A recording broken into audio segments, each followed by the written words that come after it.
नमस्कार, आप देखना शुरू कर दिए द संघर्ष भारत। देखिए, आइसा बिहार 15वां राज्य सम्मेलन का आयोजन है और यहाँ पे अलग तरह के स्लोगन तैयार किए गए हैं। भाजपा हटाओ, शिक्षा रोजगार सामाजिक न्याय बचाओ। और आप बैनर तरह देख सकते हैं, बैनर पे लिखा हुआ है मोदी सरकार के 10 साल, यंग इंडिया के 10 सवाल। क्या इन लोग का सवाल है, यही जानने का प्रयास करते हैं। मोदी सरकार के 10 साल, यंग इंडिया के 10 सवाल, ऐसा क्या सवाल है? सवाल ये है कि पिछले कई वर्षों में जब से मोदी जी सरकार में बने हैं तब से जो तमाम समस्याएं हैं जो हमें दिख रहे हैं कि खासकर युवाओं के साथ जो दिख रही है, बेरोजगारी की समस्याएं हैं, रोजगार नहीं है, और साथ में ये नई शिक्षा नीति जो 2020 में संसद से आया है हम लोग के सामने, जब विश्वविद्यालय में इम्प्लीमेंट हुआ है तो उसके बाद जो फीस वृद्धि हुआ है उसमें देखिए कि अभी 2023 में जो इम्प्लीमेंट होने के बाद जो कई बच्चे जो हैं जिनके पास पैसे नहीं है वो शिक्षा के क्षेत्र से बाहर हैं। तो यही सब बात है कि हमें इस चीज को समझना है कि ये 10 साल में जो काम किए हैं उनकी जो नीतियां रही है हम लोग के लिए, तो उसमें क्या पूरे किए हैं, क्या जुमला था। इसीलिए हम लोग का 10 सवाल जो है उनके प्रति है कि आप जो वादा किए थे उसमें कितना पूरा किए हैं, क्या हम लोग के लिए होना चाहिए। तो तमाम चीजों को जब हम देखते हैं तो एक शोध प्रक्रिया के तहत जब हम उसे रिसर्च करते हैं, उसे समझते हैं, तो पता चलता है कि शिक्षा पे बहुत बड़ा हमला है।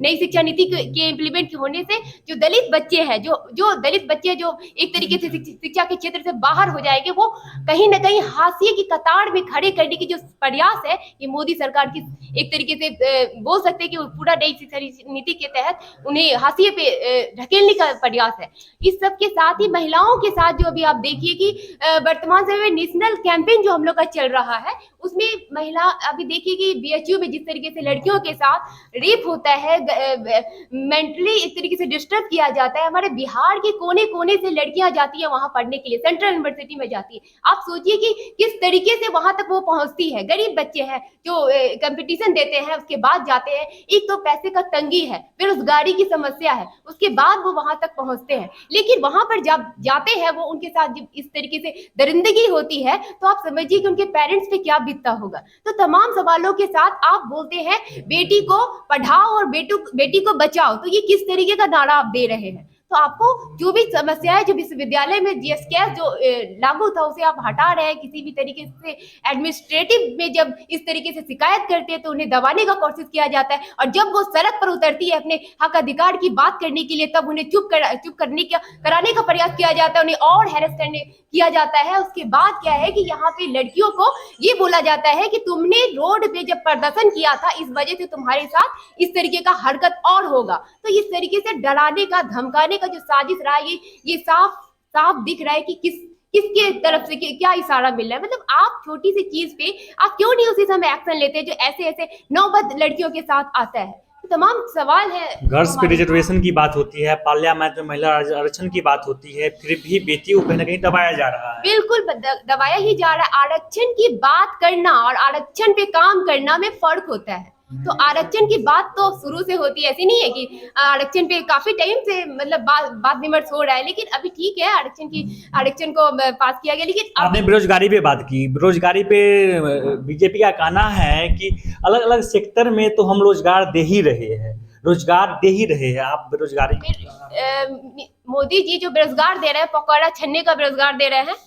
रोजगार जो दे रहे हैं वो पकौड़ा तलने का दे रहे हैं। आप देख रहे हैं कि 10 लाख लोन पास किया जाता है ये प्रधानमंत्री कौशल सृजन योजना के तहत। तो उसमें आप जब देखिएगा तो क्या सबको मिल रहा है? वो भी एक तरीके से पैरवी वाले जिनके अप्रोच है उन्हीं सबको पास होता है। जिनको जरूरत है रोजगार की उन्हें पैसा नहीं दिया जाता है। तो तमाम चीजों को हमें देखना है कि हम डेटाबेस पे जब जाते हैं, जब देखते हैं किनको रोजगार मिल रहा है, तो वैसे लोग को बिल्कुल रोजगार नहीं मिल रहा है जिनको जरूरत है। तमाम लोग अभी तंगी में है, तमाम लोग प्रति व्यक्ति जितने भी लोग हैं सब अभी एक तरीके से रोटी के लिए एक तरीके से अपने इसके लिए बेहाल है। और तो हम अलग अलग यूनिवर्सिटी की बात करते हैं, जैसे आप बीएचयू की चर्चा की, जेएनयू की चर्चा होता है, डीयू की चर्चा होता है, लेकिन हमारा पटना यूनिवर्सिटी की चर्चा क्यों नहीं होती है? पटना यूनिवर्सिटी की चर्चा कैसे नहीं होती है? तमाम चीजों में आइसा हर एक मैटर में जब भी न्यू एजुकेशन पॉलिसी इंप्लीमेंट होता है या फिर विश्वविद्यालय को हम लोग बोलते हैं सेंट्रल का दर्जा दिया जाए, उसमें हर समय हम लोग सड़क पे उतरते हैं, अपनी आवाजों को बुलंद करते हैं। कहाँ हम लोग नहीं है? बहुत पहले का यूनिवर्सिटी है पटना यूनिवर्सिटी, आज तक सेंट्रल यूनिवर्सिटी का दर्जा नहीं प्राप्त हुआ, इसमें किसकी कमी हो सकती है? लगातार हम लोग पटना यूनिवर्सिटी के केंद्रीय विश्वविद्यालय के दर्जा दो। लगता है हमारा एजेंडा रहा है हिस्सा का कि बिहार में सबसे पुराना विश्वविद्यालय पटना विश्वविद्यालय है, लेकिन अब तक दर्जा नहीं दिया गया। तो हम लोग मानते हैं कि लगता है केंद्र सरकार से हम लोग मांग करते हैं, लेकिन सरकार इसमें देने वाला कमी कर रही, नहीं दे रही है। बिहार के अंदर में जो उच्च शिक्षा का स्थिति को सुधारना नहीं चाहती है। तो सरकार पूरे के पूरे केंद्र सरकार इसको दोषी है। क्या ये जिम्मेदारी बिहार सरकार पे नहीं है? क्या बिहार की जो सांसद है, विधायक है, ये जिम्मेदारी उनके ऊपर नहीं आता है? देखिए, सवाल ऑब्जेक्टिव नहीं है, मसला है जिम्मेदारी सबकी है, लेकिन चीज़ें चलती कैसी हैं ये इम्पोर्टेंट। जैसे अभी आपने एक सवाल, बहुत अच्छा सवाल उठाया कि पटना विश्वविद्यालय को केंद्रीय विश्वविद्यालय का दर्जा क्यों नहीं दिया। 2017 में पटना विश्वविद्यालय का 100 साल पूरा हुआ था और देश के प्रधानमंत्री नरेंद्र मोदी यहाँ आए भी थे। एक तरफ वो कह रहे थे कि हम दुनिया भर के जो देश हैं हम उनको बुलाने जा रहे हैं कि यहाँ हमारे यहाँ शिक्षा में निवेश करें, और दूसरी तरफ वो ये भी कह रहे थे कि देश के जो विश्वविद्यालय हैं उनको हम तभी ये करेंगे, उनको प्रमोट करेंगे, पैसा देंगे। उनका मतलब एक कहिए तो एक रेस वो लगाने जा रहे हैं कि अलग अलग जो बड़े विश्वविद्यालय हैं, जो प्राइवेट कॉलेज हैं और जो सरकारी कॉलेज हैं, दोनों का हम 5 साल में एक पैमाना तय करेंगे। अगर उस पैमाने पर आते हैं तब हम पैसा देंगे, तब हम फिर इंस्टीट्यूट ऑफ एमिनेंस, ठीक है, हाँ, इंस्टीट्यूट ऑफ एमिनेंस हम बनाएंगे फिर, ठीक है। सवाल ये हम लोग, तब दूसरी तरफ हम लोग ये सवाल उठा रहे थे जिसमें लाठीचार्ज भी हुआ था, हम लोग जेल भी गए थे। सवाल हमारा ये था कि जब आज आप पटना विश्वविद्यालय पे आए हैं, पटना विश्वविद्यालय में आए हैं, जहाँ पटना विश्वविद्यालय बुनियादी सुविधाएं, शिक्षा का सवाल, पानी पीने का सवाल, बहुत बुनियादी सुविधाएं उनसे जूझ रहा है, आपको पटना विश्वविद्यालय पे बात करना चाहिए। और आप कह रहे हैं कि हम ऑक्सफोर्ड को बुला रहे हैं, हम कैम्ब्रिज को बुला रहे हैं। भाई, कैम्ब्रिज और ऑक्सफोर्ड आपके यहाँ नहीं आने वाला है, क्योंकि बहुत कम बच्चे हैं जो वहाँ जा सकते हैं और वह चले भी जाते हैं। तो ये सवाल, बिहार में पटना यूनिवर्सिटी ही नहीं है, कई ऐसी यूनिवर्सिटी है, एलएमएनयू हो गया, ये मुजफ्फरपुर हो गया, बीआरबीयू हो गया, अलग अलग यूनिवर्सिटी में अगर बिहार में देखा जाए स्टूडेंट यूनियन का चुनाव तो पटना यूनिवर्सिटी में होता है। उसके बाद अलग यूनिवर्सिटी में ऐसा क्या मामला है कि नहीं हो पाता है? वहाँ पे ऐसा क्या कदम उठा रही है? ऐसा इतने दिनों से चुप क्यों है एनबीसीयू? चुप नहीं है। आप विश्वविद्यालय में जाइए। बिहार में कितने विश्वविद्यालय हैं? 13 सरकारी विश्वविद्यालय हैं। आपकी जानकारी के लिए बता दूं, 3 सेंट्रल यूनिवर्सिटी के विश्वविद्यालय हैं, 2 चल रहा है, एक अभी वो आ रहा है, ठीक है। तो सवाल ये है कि पूरा सुनिए, बिहार में पटना विश्वविद्यालय में छात्र संघ चुनाव होता है, बाकी विश्वविद्यालय में नहीं होता है। हाँ, सवाल ये एकदम सवाल इस पे ऐसा क्या कदम उठाई? बाकायदा अभी आप भागलपुर विश्वविद्यालय की बात कीजिए, जहां आयशा के साथी लगातार छात्र संघ चुनाव के लिए आंदोलन कर रहे थे। हमारे कई साथी महीने महीने जेल में रहकर हैं। तो इस सवाल पे हमें सेट कर रहे हैं, चाहे मधेपुरा विश्वविद्यालय का बात हो, पूर्णिया विश्वविद्यालय का बात हो, मगध विश्वविद्यालय की बात हो, आरा विश्वविद्यालय में छात्र संघ चुनाव हुआ पिछली बार, किसके दम पर हुआ? वहां आयशा मजबूती से छात्र संघ चुनाव करवाने के लिए लड़ा, तब हुआ। पटना विश्वविद्यालय में छात्र संघ चुनाव हो रहा है 2012 के बाद, वो कैसे हुआ? अब अखबार कतरन उठाकर देख लीजिए, उस पर लगातार आयशा लंबे समय से आंदोलन थी 2012 से कि आप पटना विश्वविद्यालय में फिर से छात्र संघ चुनाव करवाइए। अभी 1 साल हो गए, अभी चुनाव रुका हुआ है। बाकी छात्र संगठन क्या कर रहे हैं? तो इनसे हमारा सवाल नहीं है। हम ये काम कर रहे हैं कि पुनः पटना विश्वविद्यालय में छात्र संघ चुनाव हो, और ये छात्र संघ चुनाव अगर होता है कैंपसों में, तो एक कैंपस की अपनी पॉलिटिकल गतिविधि बनी रहती है, जिसके कारण कई सारे सवालों का समाधान उस लेवल पर होता रहता है। ये एक बात हो गई। दूसरी बात जो हो गई उच्च शिक्षा की, क्या ये चुनाव रोक के ऐसा नहीं लग रहा है कि छात्रों को आवाज को दबाया जा रहा है? यानी जो छात्र, जो अभ्यर्थी उभर सकते हैं एक पॉलिटिक्स में, एक राजनीति में, क्या उनको दबाया नहीं जा रहा है? नहीं, तो बिल्कुल ही हम इससे कहाँ भाग, हम थोड़ी कह रहे हैं कि नहीं दबाया था। ये तो हम लोग जब पॉलिटिकल ऑर्गेनाइजेशन है हमारा, हम तो बेशक हम इसके पक्ष में है कि छात्र संघ चुनाव हो, छात्र संघ चुनाव हो, कैंपस पॉलिटिसाइज होगा, डिबेट डिस्कशन का प्रचलन शुरू होगा, कैंपस में जो तमाम चीजें चलती हैं, जो इसके अलावा, पढ़ाई के अलावा जो तमाम चीजें होती है, मारपीट बला बला, वो सब अपने आप रुक जाएगा। शैक्षणिक संस्थानों की जो स्थिति है, कल्चरल कार्यक्रम होंगे, इससे हम कहाँ भाग रहे हैं? हम तो इसके पक्ष के हैं। दूसरी जो बात मुख्य रूप से जो समझने वाली बात है कि छात्र संगठन आयशा आप पक्ष के हैं, हम मानते हैं इस बात कि आप पक्ष के हैं, तो फिर हमारा चुनाव क्यों रुक जाता है? छात्रों का क्यों, जो प्रोग्रेस कर सकते हैं, उनको क्यों रोका जा रहा है? अरे भाई, ये समझिए, छात्र संघ चुनाव कौन करवाता है? राज्यपाल। राज्यपाल किसका आदमी है? राज्यपाल। दबाव कौन डालेगा राज्यपाल के ऊपर? राज्यपाल पे दबाव छात्र संगठन डालता है, हम लोग डालते हैं। तो फिर नाकामयाब क्यों हो जाते हैं छात्र संगठन कहीं देखिए, कहीं जैसे? परिणाम कोई आप आंदोलन करते हैं तो ये कतई जरूरी नहीं है कि आप आंदोलन करेंगे कि परिणाम हो जाएगा, लेकिन इसका ये भी मतलब नहीं है कि परिणाम नहीं आ रहा है तो हम आंदोलन करना छोड़ देंगे, हम आवाज उठाना छोड़ बिहार देंगे। क्रांतियों की धरती है सर, यहाँ से बड़े बड़े आंदोलन तय हुआ है, सफल हुआ है। अरे वो तो मैं भी जान रहा हूँ, लेकिन क्या वो एक दिन में तय हो गया? एक दिन में सफल हुआ नहीं। आंदोलन चलता रहा, उसी में एक आंदोलन, एक बड़ा आंदोलन। आप अभी देखिए रेलवे ग्रुप डी का आंदोलन आप याद कीजिए, जो अग्निपथ जो योजना आया था उसके खिलाफ सबसे ज्यादा जो मतलब आक्रामक आंदोलन था वो कहाँ से था? बिहार से था। ये तो हम समझ ही रहे हैं और ये बात है भी।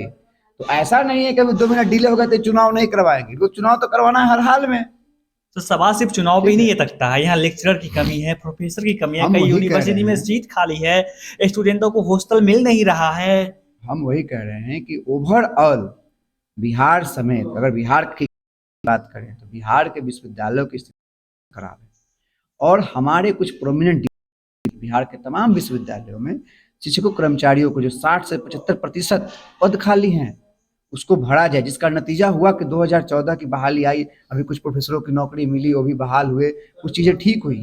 तो वो सब एक दिन का नहीं होता है, वो लगातार आंदोलन में जाते हैं, उसका एक नतीजा निकलता है। शिक्षकों में आप देखिए माध्यमिक और प्राथमिक शिक्षकों की जो सीटें तमाम खाली थी उस आंदोलन में हम लोग रहे, उसका एक नतीजा निकला कि कम से कम 1.5-2 लाख छात्र नौजवानों को नौकरी मिली, शिक्षकों स्कूलों में भर्ती हुई, वहाँ कुछ क्लासेस चल रहे हैं रेगुलर। तो ये एक सवाल है, इस सवाल पर हम खड़े भी उतरते हैं, हम लड़ते भी हैं। परिणाम और आंदोलन दो अलग चीज है। कई बार आप आंदोलन को बहुत लंबा खींचते हैं, कोई परिणाम नहीं निकलता, इसका ये मतलब नहीं हुआ कि आप लड़ना बंद कर देंगे।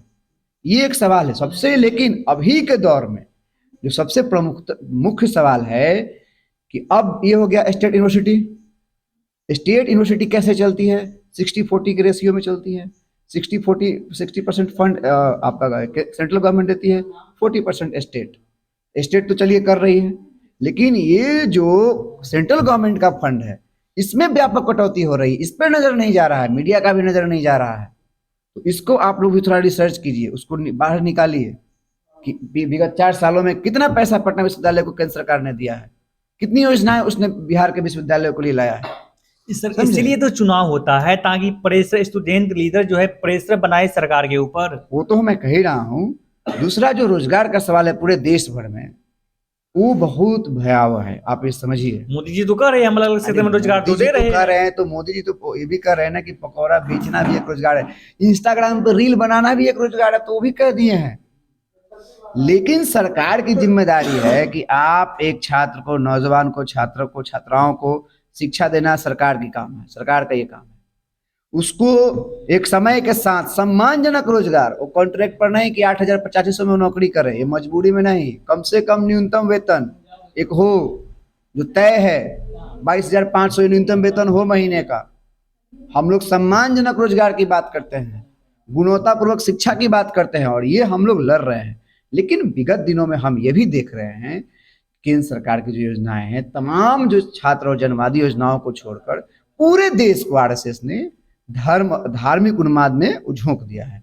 ये भी एक बड़ी चुनौती है छात्रों नौजवानों के सामने। लेकिन उसके इतर आप देखिए कि तमाम इस तरह के मुद्दों को छोड़ते हुए बिहार के छात्रों ने बड़े बड़े आंदोलन भी किए। ग्रुप डी का आंदोलन इतना बड़ा आंदोलन हुआ, अग्निवीर का आंदोलन इतना बड़ा आंदोलन हुआ, बिहार में ही देखिए एसटीटी का इतना बड़ा आंदोलन चलता रहा। तो बिहार को आप ऐसे नहीं उलझा सकते हैं। तो हमारा है, डिमांड है, हम लोगों का एक राष्ट्रीय कैंपेन हम लोगों ने लॉन्च किया है। भाजपा के 10 साल हो गए, 10-12 साल जो भी हो गए, यूँ बिहार का समय देश के नौजवान उनसे 10 सवाल पूछ रहा है कि रोजगार कहाँ है, शिक्षा कहाँ है, स्वास्थ्य कहाँ है। ये हम लोगों ने एक कैंपेन लॉन्च किया है। दूसरा हमारा इन तमाम सवालों को लेकर बिहार में 15वां राज्य सम्मेलन है जो IMA हॉल में होगा, तो इसी के लिए प्रेस कॉन्फ्रेंस है। तो हम अंत यही कहना चाहते हैं, शिक्षा रोजगार के सवाल पर आयशा मुखर है और आक्रामक तरीके से लड़ता रहेगा। विकास यादव, आयशा, राज्याध्यक्ष, बिहार। चलिए, तो आप सुन रहे थे विकास राज की जो आयशा से है, और इन लोग का जो है कुछ बोले हैं वीडियो में है ही। आप इनकी बातों से कितना संतुष्ट है या अपनी प्रक्रिया जरूर दीजिए। इसलिए अपनी बात खत्म करते हैं। जय हिंद, जय भारत।